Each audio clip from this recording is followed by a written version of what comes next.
समय कार्यकारिणी अनुष्ठित हुए आगामी निर्वाचन अच्छी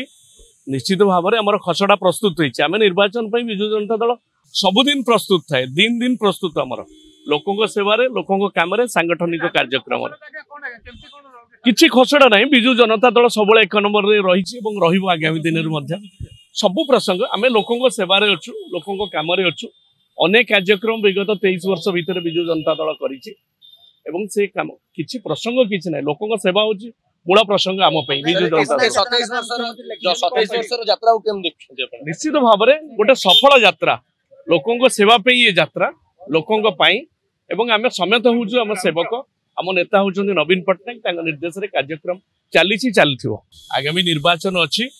निश्चित भाव में आम खसड़ा प्रस्तुत होती निर्वाचन विजु जनता दल सबुदिन प्रस्तुत थाए दिन दिन प्रस्तुत आमर लोकों सेवा लोकों काम सांगठनिक कार्यक्रम किसी खसड़ा ना विजु जनता दल सब एक नंबर रही आगामी दिन में सबु प्रसंग आम लोकों सेवा अच्छु लोकों काम अच्छु अनेक कार्यक्रम विगत 23 वर्ष भितर विजु जनता दल करी से काम किसी प्रसंग किसी ना लोकों सेवा हूँ मूल प्रसंग आम विजु जनता निश्चित भाव में गोटे सफल यात्रा लोकों सेवा ये यात्रा लोकों आम समेत हूँ आम सेवक आम नेता हूँ नवीन पट्टनायक निर्देश कार्यक्रम चली।